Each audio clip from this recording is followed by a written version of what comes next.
Hello,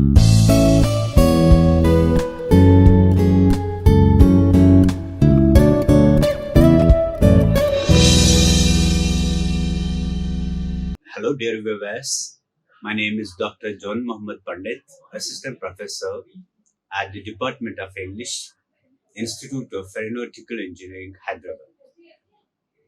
Today, in this video lecture, I will deliberate on the most intriguing topic, at the same time, very simple topic, that's email writing. Now, this email writing,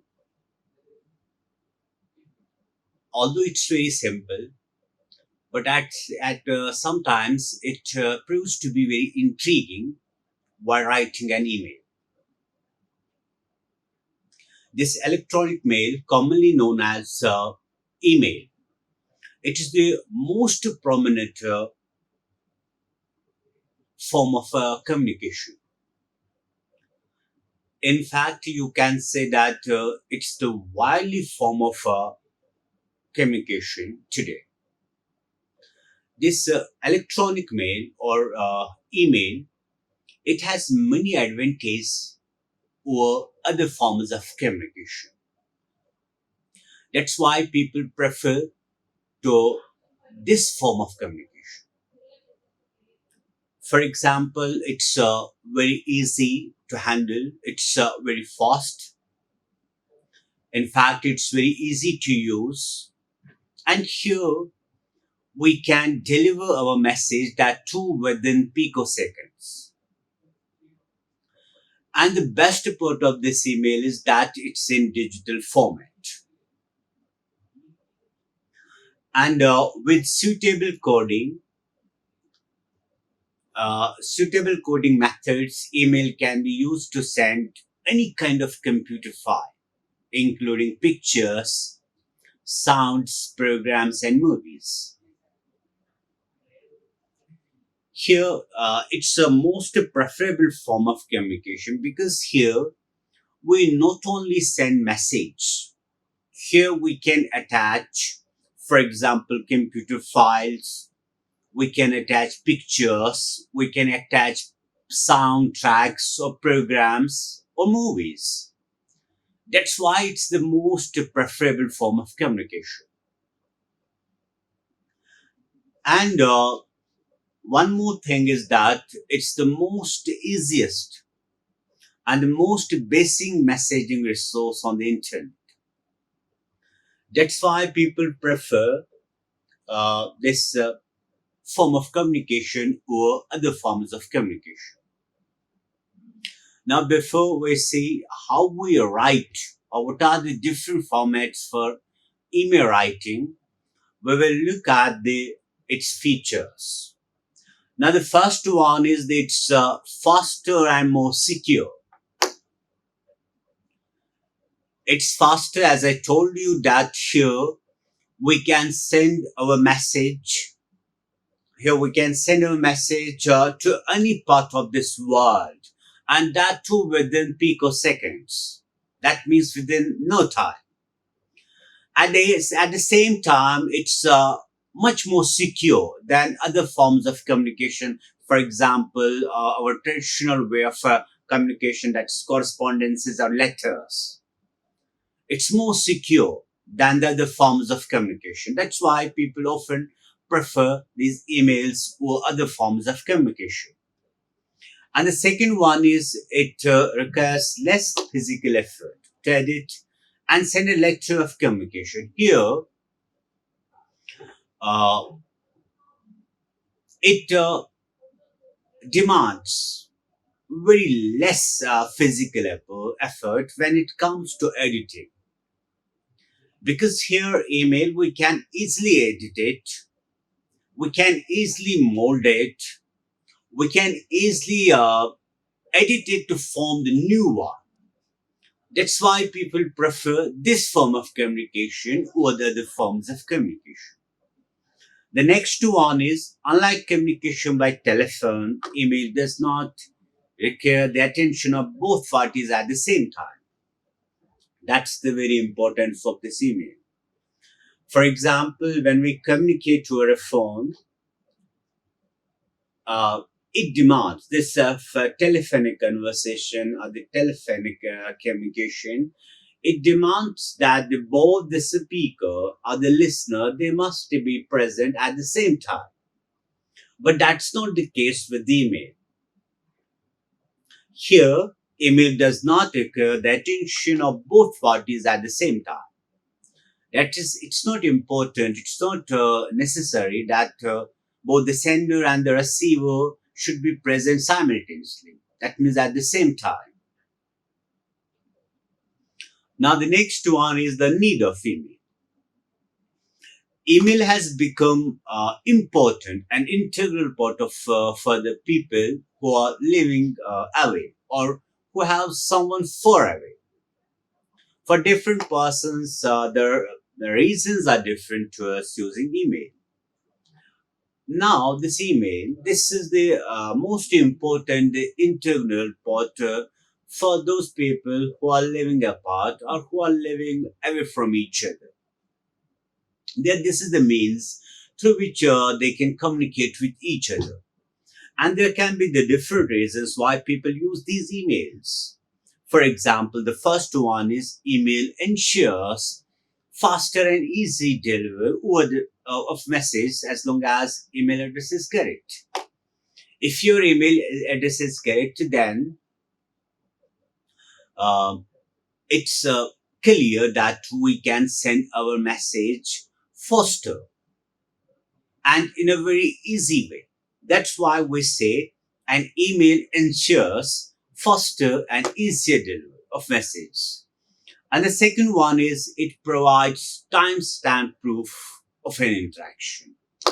Also, many email services such as Gmail collate the conversation on the same subject into a single thread. Now, this is the first of all, this is the timestamp proof of interaction. And the second thing is that this email, for example, Gmail, here the sender and the speaker they can prolong their conversation and that too in a single thread. That's very important. That's why I say that here we collate the conversation on the same subject into a single thread. The next one is it's more secure and inexpensive as compared to the other forms of communication. It's more secure. There's no fear of theft. There's no fear of misplacement. That's why it's more the secure form of communication than other forms of communication. Now, the next, it's easy to archive for future record. This email, or for that matter, any Gmail, for that matter, Gmail, it's very easy to archive. Here we can archive our message. Here we can store our message for the future use or for future recall. That's why it's important. Okay. And the next one is the most of the email services provide search facility through emails. Now here we have different facets. For example, when we send our message through email, we can search it as quickly as possible. That's why we have here the searching option. We have the searching option, uh, and the next one is an email can be edited and rephrased as much as it's desired before sending to the recipient. That's the most beautiful part of this email writing or the email. Here we can edit it, we can rephrase it in order to form a new email. Okay, we can reshape it, we can mold it to form something new. That's why it's very important. That's why it's more preferable than other forms of communication. And the next one is it's easy to send the same piece of information to several people simultaneously and such a circulation of memos, agendas, minutes, or disseminate educational material here through this email. We can send different material. We can send, for example, memos, agendas, minutes of a meeting, or we can disseminate educational material to a large bunch of people. Okay, and that too without that too within a short period of time. That's why we say it's easy to send the same piece of information several people simultaneously. Here we can share a single memo or single, for that matter, single, for example, memo or agenda to a number of people, that too within seconds. And the next one is the formatting. What is the formatting of this email writing? This is very important. Or we can say the style. Here we need the email address. And when I say the email address, we need the correct email address. Then we can transmit, or then we can send our message to anyone, that too within a few seconds, or that too within picoseconds. Okay. Therefore, this is important. Our email address must be correct. And as you know that we write this address in the small letters, mainly small letters, and this email address it should be correct. And the next one is the subject. Here, after email address, both the sender and the receiver, we write the subject line, that's the main line or the topic line, or about which the email is. And the next one is the salutation and the closing. That are the important parts of an email. That's salutation. But here in email, it's brief as compared to the letter writing. Therefore, here email, we don't write extended salutations. We don't write extensive, for example, greetings. Because here we need to be brief, we need to be short, we need to be precise. Okay, that's why here we need the salutation and the closing remark. And the font size. The next point is the font size matters.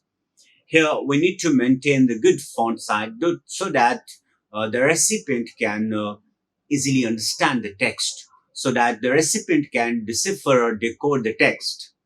And the next one is the paragraph spacing. That's very important. Here we need to maintain the paragraph spacing, because here we don't have lines. Here we divide the paragraphs with the help of white space. Therefore, the paragraph spacing is very important.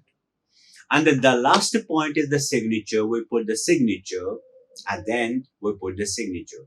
These are the different parts of these are the different, the style of any email. And the first point is email address, about the sender and the receiver, then the subject line about which the email is, and then the salutation and the closing. And the salutation in any formal email, we need the salutation. That's very important. And one more thing that I want to tell you here, that's uh, when you are writing a formal email, we don't write extensive, for example, extensive greetings. Okay, we actually this email demands us to be very short, to be very brief, to be to the point. Okay, without taking digression, unnecessary digressions. And the next one is the font. As I told you, the font is very important. We need to maintain a modest font so that our recipient can decipher, that he can understand, receive, he can understand or decipher the message. And then the paragraph spacing. Here we maintain this paragraph spacing with the help of white space, and then we put the signature. And the next one, the important point, is the important components of effective. These are the effective components of an email. The first point is the subject line. Email subject lines are like newspaper headlines. They should convey the main points of your email or the idea that you want to convey. Therefore, be as specific as possible. Now, this is the important point. The first point is the subject line. Your subject line, it's a very important line in any email. Okay, it's like for example, newspaper headings or the caption, because the newspaper headings of the caption, they give us the whole idea of the story. or they give us the idea what will come next. Therefore, your subject line, it must be exact, it must be appropriate, it should tell the story of the whole email. Okay, that's very important. And the next point is the greetings. Use some kind of greetings. Don't just start email without salutation. And the salutation, it's important. Whenever you start an email, start with the salutation, because otherwise it seems to be very rude. It seems to be very unconventional, or it seems to be more informal, or it seems to be that you are lacking respect. That therefore, the salutation is important. There are different kinds of the salutation, and it varies from individual to individual. For example, we write to dear Mr. Mohan or the respected sir or madam. Yes, we can write the greetings without the use of comma at the end. There's no need to write the comma. Okay. For example, when we say we can write dear Mohan, then there's no need to put the comma. But the every email, it must start with the salutation. The salutation is important. And the next one is the uh, main body of this email. And remember, if it is a formal email, uh, start with the main point. Your first line, it should be about the subject. It should be about the subject line. Here, in any formal email, we don't write extensive or prolonged, for example, this greetings, because here this email, it demands to be brief, to be short, to be brief to the point. Here we can't afford digressions. That's why whatever we have to say, we have to say it in the very first line. Don't take the digressions. Yes, thereafter you can explain that in the next para or in the first para, but whatever is the main point of the email, we set it in the very first line. And here, the next one is the ending. And the email in a polite way. Common endings are, for example, your sincerely, best regards, best wishes, or simply regards. Okay. The next one is the names. Include your names at the end of a message. That means the signature. It's the most annoying to receive an email which does not include the name of the sender. For example, we write at the end, in conclusion, or we write the kind regards, Vimal Singh, Human Resource Manager. That means the designation, signature, and the ending. That means the kind regards. It's very important to write these things if it is a formal email. And the next one is the use simple language. In any email, your language must be very simple, because this email, it's a means of communication, and it's a means of communication. Therefore, oh, whenever you attempt to write an email, use simple language, lucid language. Don't use verbose. That's why we say where writing is too formal or contain irrelevant technical language, it's difficult for laymen to understand. Therefore, your language must be simple, because the ultimate aim of aim of an email is to convey information. Therefore, our language must be clear, lucid, simple, without making use of, for example, verbose. Language must be very simple. And here we can make use of simple, lucid language. Um, there's no need to use, for example, uh, verbs or the parts of speech, figures of speech, for example, any poetic techniques or metaphors, illustrations, etc. So we don't need to use this. Use simple language which can be easily understood by the receiver. And the next two thing is that Uh, don't use ambiguous words in your email. Words that have more than one meaning in the context. Don't use ambiguous words. Okay. And the next one is be authentic and realistic. In your email, you need to be very authentic. You need to be very realistic. And the next one is the font.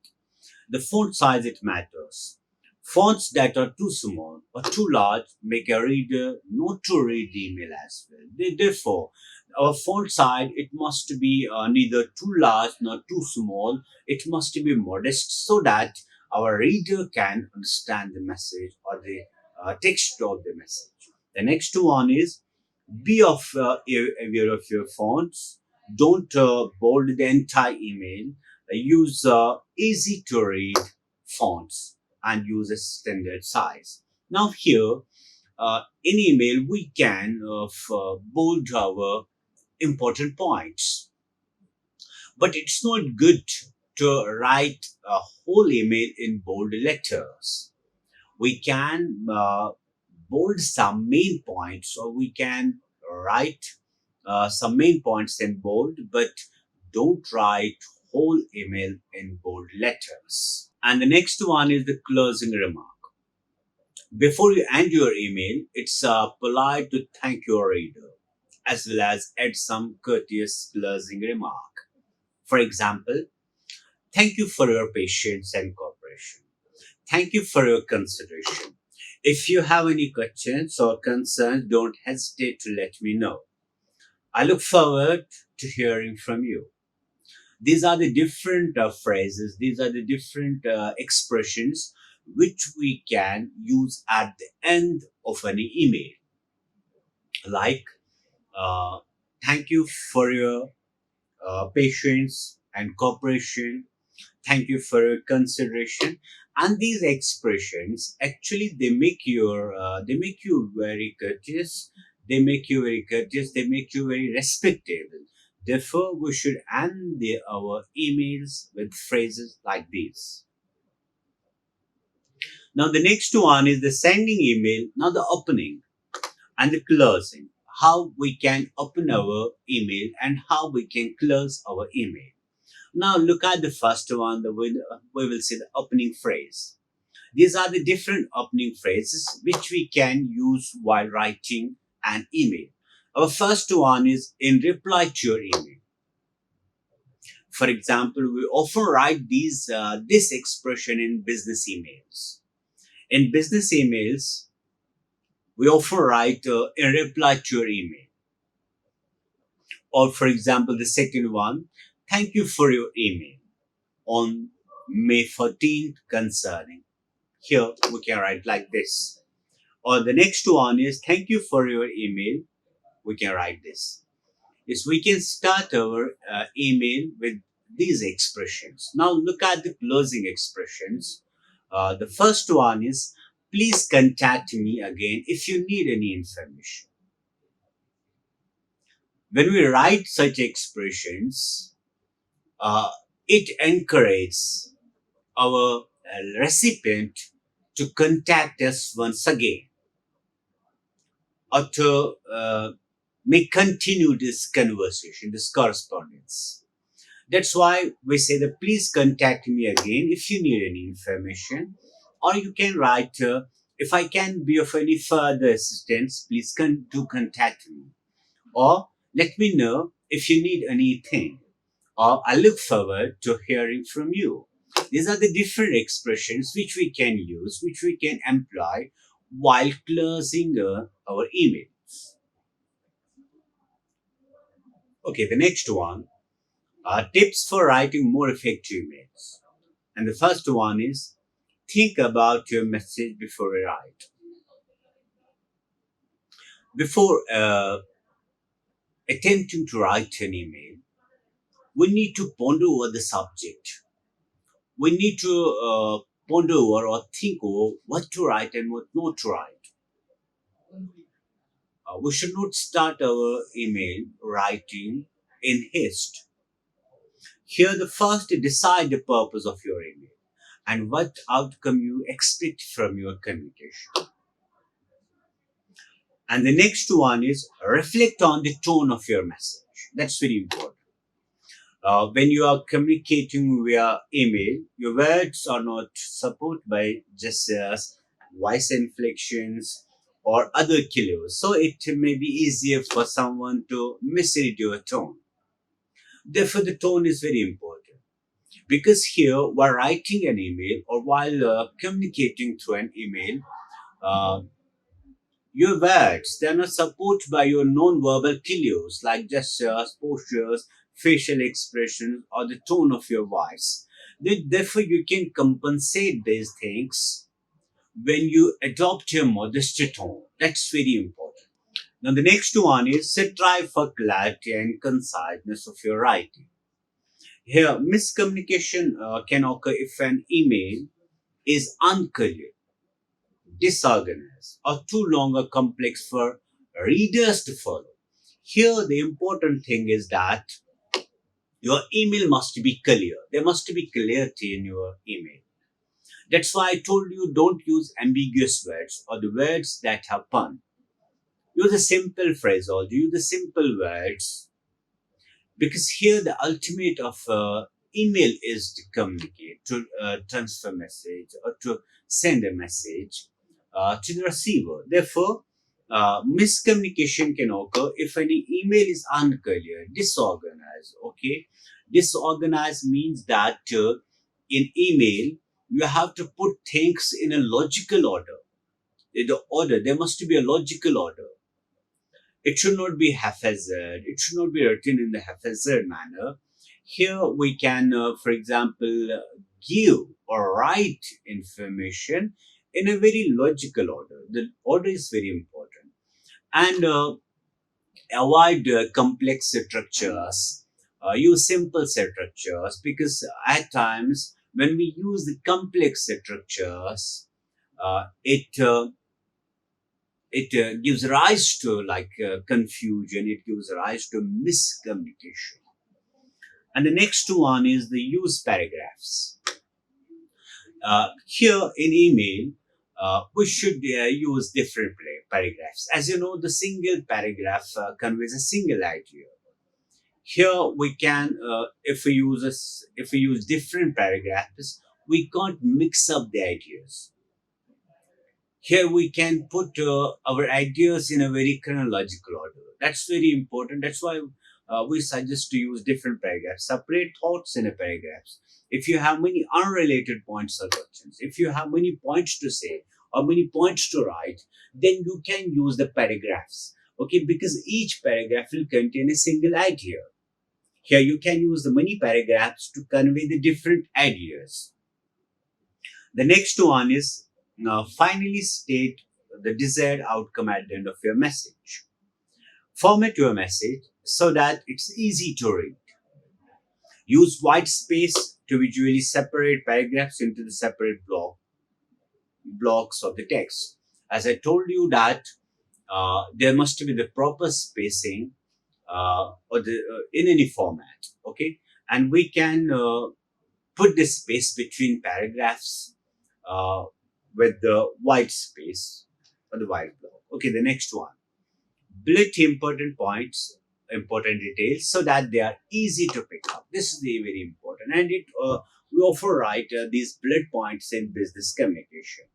Yes, in email you can write or you can make use of bullet points, okay, because it surely it will become very easy for your recipient to go through the whole email or go through the bullet points because the bullet points suggest that these are the important points. You can make use of these bullet points in your email, and we often make these use of these bullet points in business emails. Like use boldface type or capital letters to highlight critical information such as important dates. Uh, but remember, do not type your whole letter or the whole email in bold letters or the capital letters or the bold faces. Okay, here you can bold some important points You can highlight some important points in your email. And the next one is the proofread. Read message before you send them and use proper grammar, spelling, capitalization, and punctuation. These are the important things. While writing an email, you need to take care of, for example, grammar. You need to take care of spelling. You need to take care of punctuation marks. Okay, because the punctuation marks at times they can change the sense of a sentence, or they can give the different impression um, instead of what you want to say. The next one is avoid contraction and abbreviation. This is a very important point. Yes, we can use abbreviations or contraction if it is informal email. We write in informal emails, we write contractions, we write short forms, we write abbreviation so as to remain brief. For example, we write as soon as possible, we write ASAP. Okay. Yes, we can do this, but in informal emails, when it's a formal one, avoid these contractions. That's why do not use contraction forms like don't or can't. And the next one, do not use abbreviations such as for information and ASAP for as soon as possible. Okay. Avoid these contractions or abbreviations if it is when we say the abbreviations, I mainly mean to say that self-created abbreviations like as soon as possible, ASAP. These are the self-created. These are not the universal forms of abbreviations. These are the self-created one, and we need to avoid these self-created abbreviations when it is formal email. The next one is CC and BCC. That means the carbon copy and blind carbon copy. Here, the copying individuals on an email is a good way to send you a message to the main recipient while also sending someone else a copy at the same time. Yeah, with the help of this is the good point here. With the help of CC and BC, we can send same email to the different participants or the different stakeholders. That's why it's very important. This can be helpful if you want to convey the exact message to more than one person, or the blind copying email. Now, to a group of people, uh, can be useful when you don't want everyone in the list to have each other's address or email address. The only recipient address that will be visible to all recipients is the one in the different. Okay, this is very important here. We can make use of the blind copying email. Uh, Now, the examples of common mistakes. One is the too personal in content. When it's the formal email, uh, you need to remain objective. Don't uh, give your don't make it more and more subjective. That's why we say too personal. It should not be too personal in content. The next one is the too emotional. You should appear to be reasonable while writing an email. That's why there's no need to be too emotional or too crowded, and don't mix up the ideas. If you have many ideas, if you want to convey many ideas to an email, you can make use of different paras, because as you know that each para contains a single idea, but don't mix up ideas, don't make it overcrowded. And the next one is too informal. Don't be too informal in a formal email. This was all about the emails. For further readings, you can take help of these books. It was all about the email. We will meet in another video with a different topic. Till then, goodbye. Like, share, and subscribe. Hit the bell icon for more updates.